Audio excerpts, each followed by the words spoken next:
Ang kapayapaan sa buhay ay pwedeng dumating ng natural lang, na hindi pinipilit, likas. May mga taong payapa talaga yung buhay, kahit hindi nila sobrang pagtrabahuhan. But peace can also be designed. It can also be made and attracted. In fact, a peaceful life can be kept if one knew how. Sabi sa Romans 14:19, let us therefore make every effort to do what leads to peace. Pagsikapan kung ano ang mag-uuwi at magdadala ng kapayapaan. Kaya ang ating pag-aaral, how to have peace in life. Heavenly Father, we thank you for this gathering. Bless everyone here. At nawa, Panginoon, yung inyo pong pagpapala ay matanggap namin, mabaon namin at maipamahagi pa namin sa iba. Hinihiling namin kayo maging tunay na tagapagsalita. Daluyan nyo nawa ng pagpapala nyo ang inyong lingkod tungo sa iyong mga anak. At lahat kami, Panginoon, makatanggap ng bendisyon ninyo. We want to glorify your name. We ask you to be the speaker. Protect us from lies and falsehood. Lord, speak to your people. In the name of Jesus we pray. How to have peace in life? Unang-una, do not needlessly fight the powerful. Marami mga tao po magulong buhay kasi bumabangga nang hindi dapat pinagbababangga at hindi naman kayang banggain. Do not needlessly fight the powerful, especially if you cannot win anyway. Do not needlessly fight power. Sabi nila, don't needlessly fight the force. Ecclesiastes 10:20, do not revile the king even in your thoughts, or curse the rich in your bedroom. Because a bird of the air may carry your words, and a bird on the wing may report what you say. Sabi, huwag mong pagsalitaan ng masama ang hari o mga mayayaman. Ibig sabihin, yung may mga kapangyarihan sa iyong buhay, sapagkat baka daw lumipad ang balita at makarating, kawawa ka. You will expend so much energy and you will face so much trouble if you fought the wind or the current.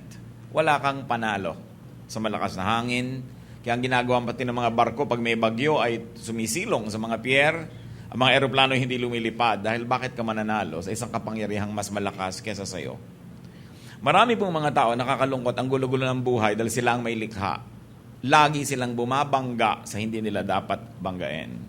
Siguro dahil sa yabang. Yung iba sinasabi, prinsipyo. Pero prinsipyo man dapat may timing yan. Hindi ka pwedeng sugod ng sugod. Hindi pwede na kahit padere binabangga mo. Dahil kahit mo yung mabangasan yung padere, sigurado ikaw ay makakaroon din ng pasa. Acts 27:14-15, before very long, a wind of hurricane force called the Northeaster swept down from the island. The ship was caught by the storm and could not head into the wind, so we gave way to it and were driven along. Yan ang sinasabi ng mga misyonero naglalakbay. Kahit misyonero ng Diyos, kahit Diyos ang nagpapadala sa kanila sa misyon, sila may naaanod at nadadali ng malakas na hangin. Kaya marunong din sila dapat sumilong at ipagpaliban, maging ang misyon kung may bagyo. Hindi mo pinagbababangga ang hindi mo dapat banggain. Jonah 1:12-13, nung napakalakas ng bagyo, at halos ay lumubog ang barkong sinasakyan nila dahil siya ay lumalayo sa inuutos ng Diyos. Sabi niya, pick me up and throw me into the sea. He replied, and it will become calm. I know that it is my fault that this great storm has come upon you. Instead, the men did their best to row back to the land, but they could not, for the sea grew even wilder than before. Lumalaban sila sa makapangyarihan, kahit anong pagsagwan ang gawin nila, hindi nila madala sa pangpang ang kanilang sasakyang dagat, sapagkat lumalaban sa force. Able captains and able sailors use, not fight, the wind. Acts 27:13, when a gentle south wind began to blow, they thought that they had obtained what they wanted, so they weighed anchor and sailed along the shore to Crete. Ito na naman, mga lingkod ng Panginoon, pero pati ang batas ng kalikasan ay sinusunod at iginagalang, at nung tama na ang panahon, noon lang sila uli-muling naglakbay. Make peace with power. Make peace with the powerful. Make peace with those who have power over you. Kahit sa mga opisina, yung mga executive na lagi may problema, bumabangga sa mas matataas sa kanila. Maliban na ikaw ang may-ari ng kumpanya, kung pinagagagawa yun. Kasi walang mangyayari sa buhay mo dahil lahat ng lakas ng kalaban mo ay gagamitin para kasirain. Luke 14:31-32, or suppose a king is about to go to war against another king. Will he not first sit down and consider whether he is able with 10,000 men to oppose the one coming against him with 20,000? If he is not able, he will send a delegation while the other is still a long way off and will ask for terms of peace. Maging sa giyera daw po ay tinitingnan ng mahusay na leader kung kaya niyang labanan yung kanilang haharapin. At kung talo talaga sa bilang pa lang at sa lahat ng kagamitan, hindi na siya susugod sa labanan, makikipagkasundo na. He will send an embassy and ask for peace. What will you get for fighting your superior? Mga bata, mga anak, anong mapapala niyong labanan ng inyong sariling magulang? Banggain ang mga sarili niyong tito at tita, ang inyong mga ate. Mga tinutulungan, ano mapapala niyong binabangga niyo yung tumutulong sa inyo? At kung kayo man ay may tindahan, anong mapapala niyong awayin yung customer niyo na siya namang tunay niyong amo? Sapagkat pag hindi niya tinangkilik ang inyong tindahan o negosyo, ay wala kayong kikitain. Walang mapapala ang taong bumabangga sa mas may kapangyarihan. Kaya dapat iniisip yan maaga pa lang. Una, yung may kapangyarihan na binabangga mo, gagamitin niya yung lakas para laban sa'yo. Pero kung siya'y kaibigan mo, lahat ng lakas niya gagamitin niya para katulungan. So hindi mo na kailangan maging banal para isipin ng mga bagay na yan. Maging matalino ka lang, hindi mo lalabanan ang makapangyarihan. Use power to your advantage. So Romans 13:3-5, even the power of those who are above us. For rulers hold no terror for those who do right, but for those who do wrong. Do you want to be free from fear of the one in authority? Then do what is right, and he will commend you. For he is God's servant to do you good. But if you do wrong, be afraid. For he does not bear the sword for nothing. He is God's servant, an agent of wrath to bring punishment on the wrongdoer. Therefore, it is necessary to submit to the authorities, not only because of possible punishment, but also because of conscience. So may otoridad, sumunod ka. May patakaran, sundin mo. Hindi papasok ka sa isang kumpanya, gusto mo labagin lahat ng mga patakaran. Papasok ka sa isang paaralan, ayaw mong sundin ang mga alituntunin doon. Bakit ka pa nagpunta? Sasayangin mo ang lakas mo na bumabangga sa hindi mo kayang itumba. And very importantly, you want a peaceful life, be at peace with God. The ultimate power. Lahat naman ng power ng tao ay pahiram lang ng Diyos. Ang Diyos ang tunay na makapangyarihan. So ano mangyayari sa'yo kung nagtatampo ka sa Diyos, nagagalit ka sa Diyos, nagdadabog ka sa Diyos, nagwo-walk out ka sa Diyos? Wala kang panalo doon. Masasaktan ka lang, mahihirapan, at pag hindi mo na kaya, susuko ka rin. It's useless.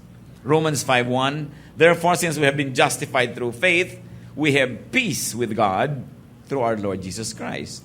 So meron na tayong peace with God. Ang ginagawa lang ng tao, sinisira yun kaya kuminsan nawawala yung peace. Then magre-repent, magbabalik loob, bumabalik ulit yung peace. Because peace in life is directly proportionate to our closeness to God. And of course, it is most useless to fight God. Walang nananalo sa hangin, sa Diyos pa kaya. Isa pa po na dapat nating tandaan para magkaroon ng tahimik na buhay, do not be number one. Do not be the first. Gusto mo lagi kang first sa competition, gusto lagi kang first sa lahat ng contest, first sa lahat ng bagay, siguradong hindi tatahimik ang iyong buhay. Sapagkat ubod ng hirap maging first. At kung sakali man na naging first ka, lalong mahirap manatiling first. At maging si Jose Rizal sa Nolimitang Jerez sa pamamagitan ng bibig ni Filosofo Tasio, sabi niya, ang pinakamatatayog na puno ang tinatamaan ng kidlat. Mahirap talaga yung number one. Tama na yung number 2 ka, number 3, huwag ka naman ng kulelat. Pero yung number 1, napakahirap niyan sa buhay. Nakikita niyo yung mga magulang na pinagsisiksikan ng mga anak na lagi maging number 1, halos wala nang life yung children nila.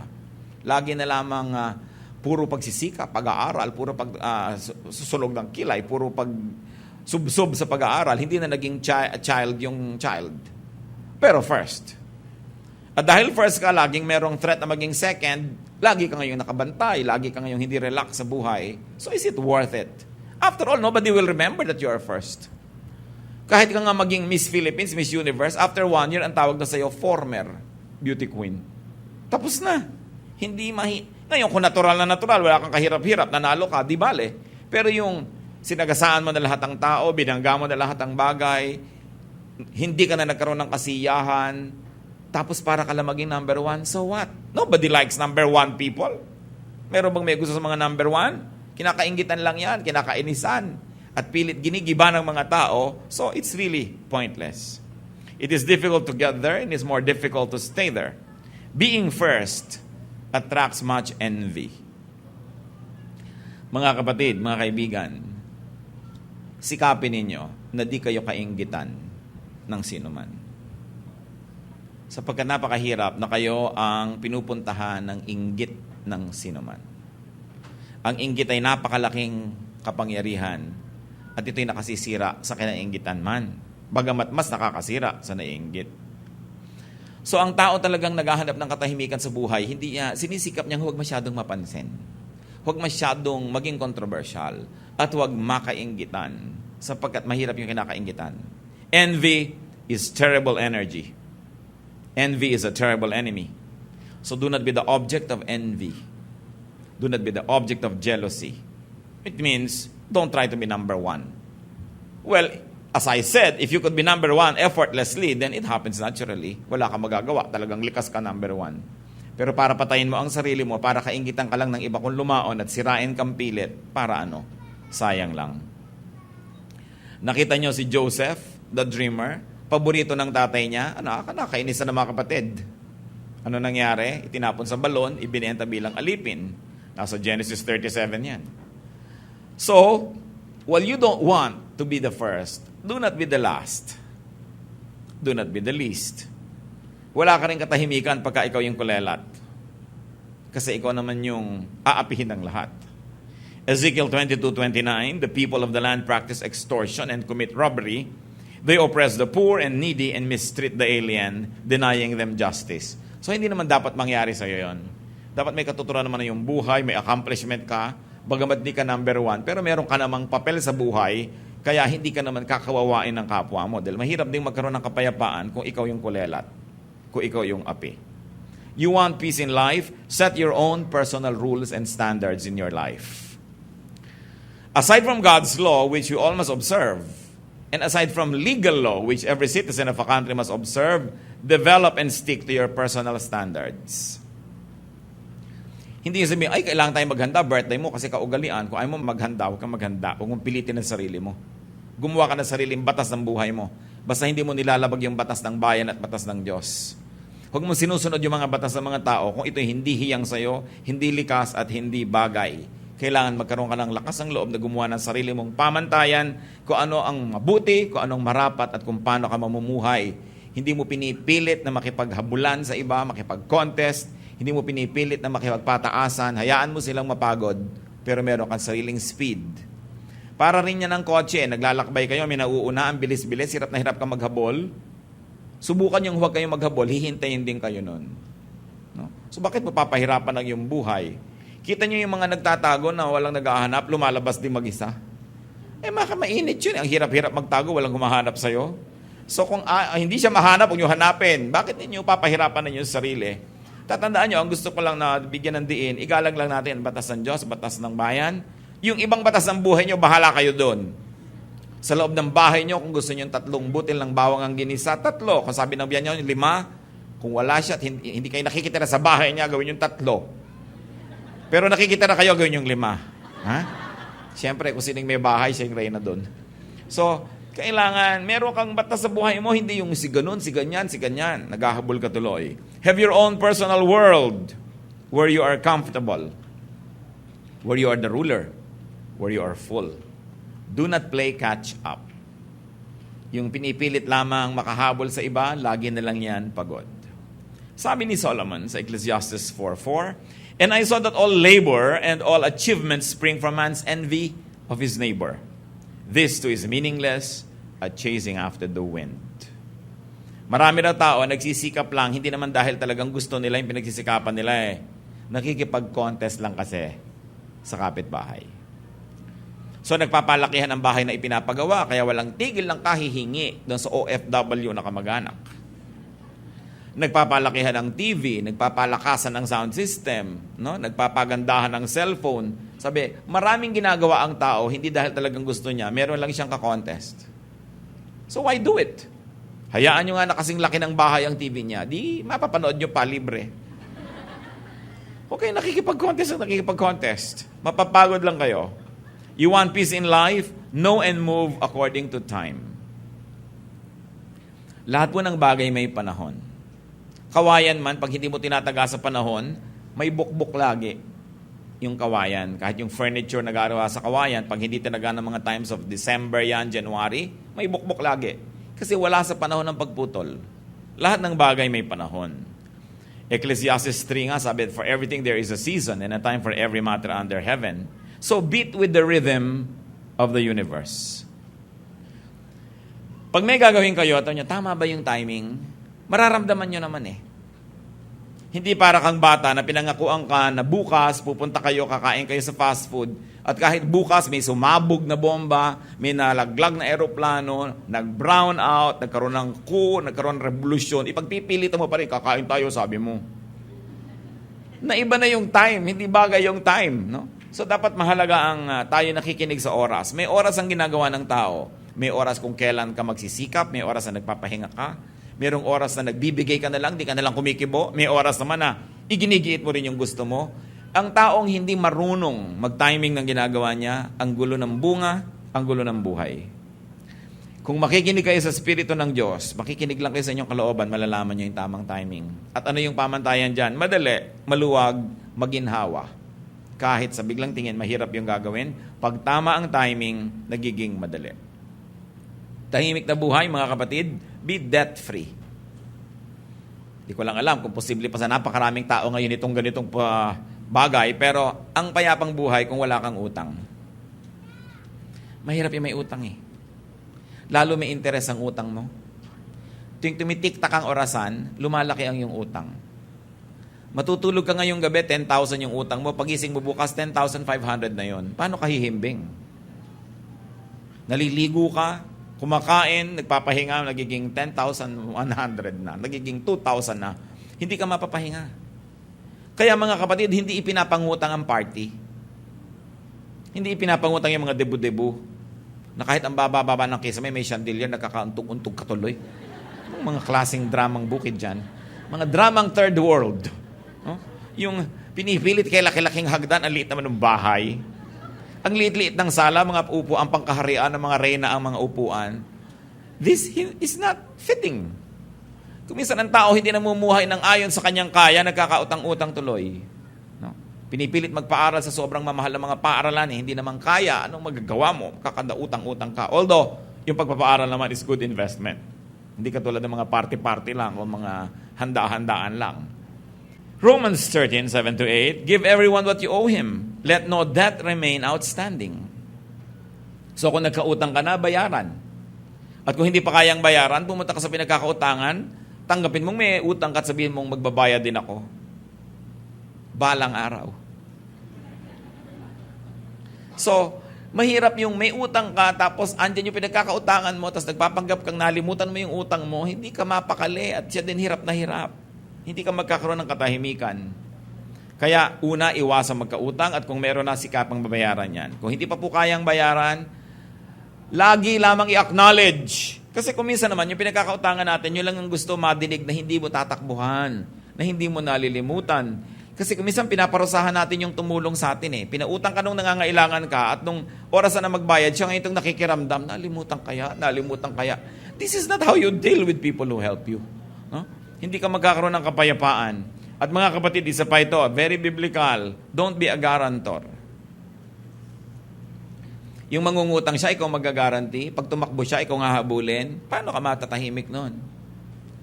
Sasabihin nyo, kasi masisira ang pagkakaibigan namin pag hindi ako nag-guarantee.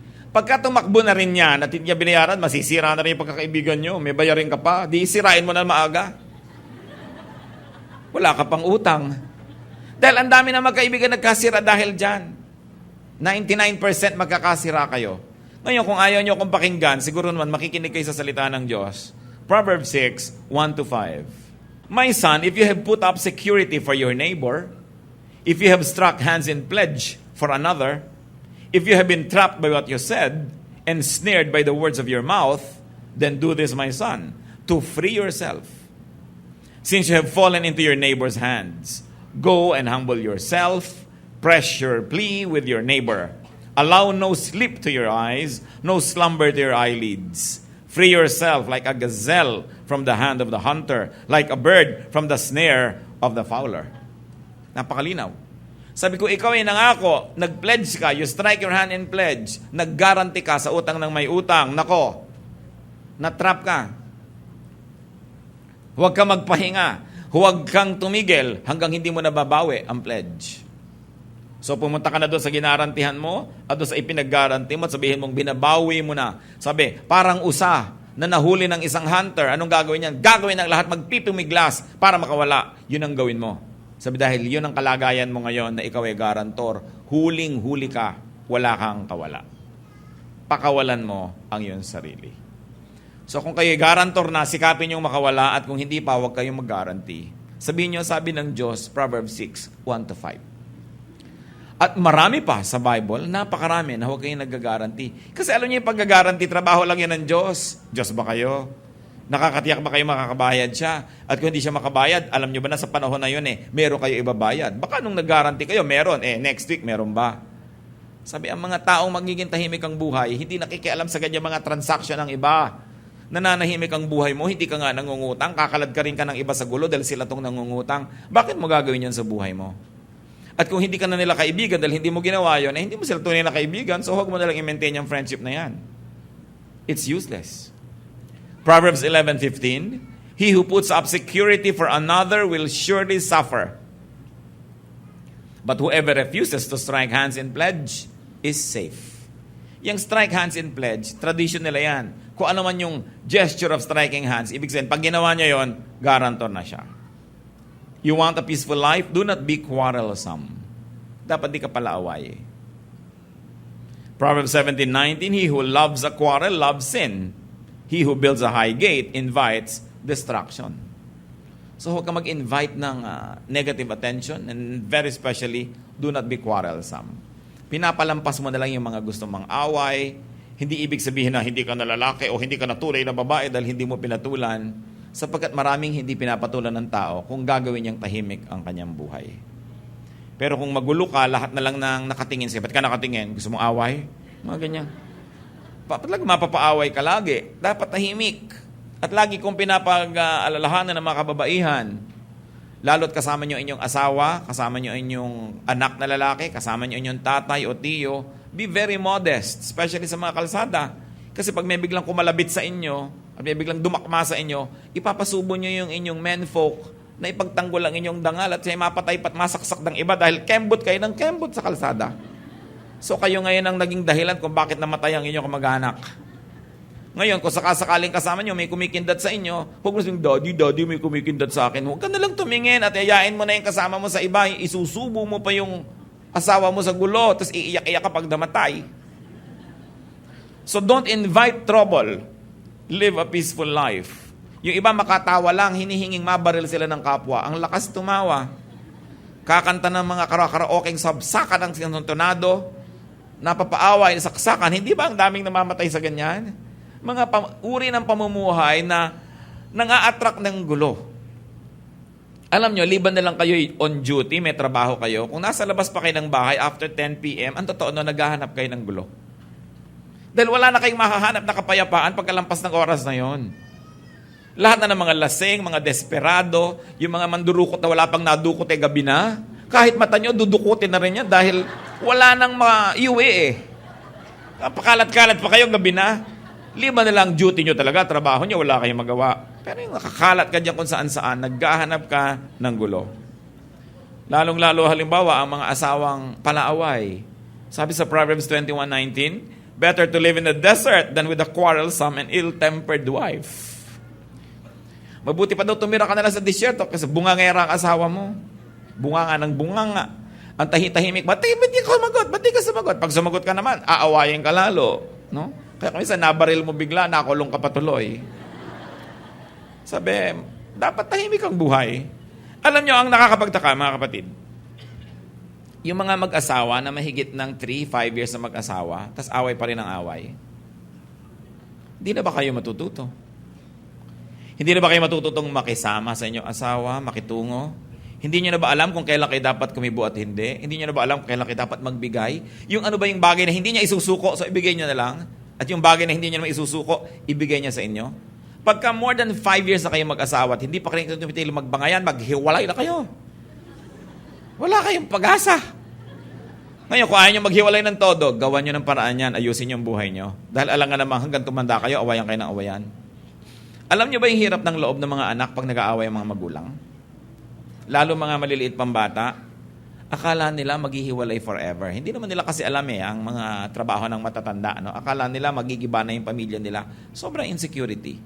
Kaya sinasabi ko yan, siguro first 2-3 years, nag-a-adjust pa kayo sa isa't isa, nag-aaway kayo. Pero kung hanggang 5, 7, 10 years, na pinag-aawayan nyo pa rin kung gaano dapat ka-asim ang sinigang, magsigang kayo ng dalawa. Pinag-aawayan nyo pa rin kung anong papanoorin nyo sa TV, magdalawa kayo ng TV o magbigayan kayo. Pinag-aawayan nyo kung electric fan ba, tatama sa inyo o hindi. Sa kisame ba o sa inyo? Gaano kalayo, kalamig ba dapat ang aircon kung meron kayong ganun? Kung pinag-aawayan nyo pa yon, I'm sure that you are not making any effort at all to adjust. Pinaggigiitan nyo inyong sarili, ganon din ang ginagawa ng kapwa, hindi na kayo tatahimik pa. You want a peaceful life? Like transcontinental trains, don't stop at every station. Dapat may pinapalampas. Maraming pinapalampas. Another way to have peace in life, be free from needless attachments. Sabi ng 1 Peter 2:16, live as free men. Huwag kayong magpaalipin sa maraming bagay. Yung hulugan, alipin ka niyan Dami mong babayaran, no? Mga bisyo, naalipin ka niyan. Yung sali ka ng sali sa gulo ng iba, na-involve ka. Limit the things and limit the people that can affect you. Dapat konti lang. Pag may mga tao na laging magte-text sa inyo at yung tatawag, yung darating may dalang gulo, ilimit nyo ang pakikitungo sa kanila. Kasi gulo ang dadali nila sa buhay nyo. Do not get involved in many things and in many issues. Kung minsan may nagte-text, hindi ka nasasagot. Magte-text pa, hindi ka sumasagot. Text pa ng text, hindi ka sumasagot. Sabihin mo na, ang di ko pagsagot ay sagot. Ibig sabihin, ayoko makipag-text sa'yo. Gets mo? Hindi ka na nga sumasagot, hindi ka patitigilan, ano? So, diretsahin nyo na yung mga ganon. Kasi may mga tao talaga na nakakapagsisit na kilala mo. Meron. Yung mas tahimik sana ang buhay mo kundi sa pumasok sa iyong buhay. So, nung na-realize mo yun, dapat unti-unti mo na siyang i-face out, ipwera. Kasi may mga tao, there are vexations to the spirit. Mag-isip kayo, sino mga vexations sa spirit nyo? Nananahimik kayo, may biglang darating. Siguro kapatid nyo yon, kung minsan nanay nyo yon. No, yung, ang saya-saya ng buhay, enjoy na enjoy ka magkape. Tuwing darating siya, problema ang dala. Tuwing darating siya, reklamo ang dala. Tuwing darating siya, meron siyang mga sumbong, nagugulo lagi. Limit your engagement. Patirahin nyo siya sa Spratly Islands. Ipagpagawa nyo doon ng bahay. Para tahimik kayo. Alam niyo yung mga magkakamag-anak na sobrang magkakalapit ang mga bahay? Nako, impyerno yan. Kung emergency, nagkakatulungan, pero hindi naman laging emergency. Kadalasan, nag-away yung mag-asawa, nakalipat na sa'yo. Mamaya, yung isa ang lilipat sa'yo, pinipilit ikaw ang kumampi sa kanya. Ang gulo-gulo. Alam niyo, mga kamag-anak should be near enough, but far enough. No? At kung mga magkakapatid, halimbawa, naisipin niyo tumira kayo together in one compound, dapat may kanya-kanya kayong gate. Kung ayaw mo kausapin yung isa, dito sa kabila dumaan, di ka na oobliga. Kasi ang hirap-hirap na ayaw mo makita yung mukha niya, pero dada ka sa harap ng bahay niya. No? Naninigas ang leeg mo sa pagtingin sa halaman para hindi mo siya mapansin. Kung ganito ang kalagayan nyo at kakayanin nyo rin lang, set yourselves free. Why? Kahit may eternal life, in this world, you have only one life to live. Sayang ang buhay mo kung naubos sa konsumisyon. Kung naubos sa inis. Kung naubos sa pagtitimpi. Hindi ganon ang disenyo ng Diyos para sa ating buhay. So, do not indulge in gossip. Kung merong pinakamabilis na daan para malagay sa gulo, sumali ka sa mga chismisan. Pag nagbarilan, isang bala para sa'yo. Pagka nagkademandahan, nakasangkot ka. Pag nagsitahan, ikaw ang pinupuntahan din. Kaya yung mga mahilig sa chismis, ang totoo nun, naguhukay sila ng kakahulugan din nila later. Proverbs 20:19, a gossip betrays a confidence. So avoid a man who talks too much. You want peace? Fly high. Ano yung ginagawa ng mga eroplano pag may bagyo? I-announce ng captain, we are experiencing turbulence. We're going to fly, let's say, 5,000 feet higher. We will fly above the storm. Yung storm kasi dito lang malapit sa earth magulo. Pagkalampas nun, tahimik ka na sa ibabaw nun Kaya kung kayo ay sanay na maglakbay, nakikita nyo, tahimik na tahimik ang aeroplano, pero pag magla-landing na, nakakahilo, natatagtag ang eroplano kasi bumababa na mababa na kasi. So dapat mataas. Alam niyo naman siguro ang kahulugan ng talinghaga na yon. Tulad ng Panginoong Jesus, Mark 14:60-61. Then the high priest stood up before them and asked Jesus, "Are you not going to answer? What is this testimony that these men are bringing against you?" But Jesus remained silent and gave no answer. Useless na makipagtalo siya sa mga ito, hindi rin maiintindihan, walang nararating, so he did a class act. Hindi siya sumagot. Hindi lahat ng tanong sinasagot. Hindi lahat ng mga hinihingan ng reaksyon ay binibigyan ng reaksyon. You choose your battles. Napaka-practical po ng Biblia at napakaganda ng mga katuruan kung didibdibin at uunawain. So you want a peaceful life? Do not fight the powerful. Do not be number one. Do not be the last. Set your personal standards. Know and move according to time. Be debt-free. Do not be quarrelsome, and be free from needless attachment. Obey that, and you will be happy. And your people around you who love you, whom you love, will also be happier. God bless everyone.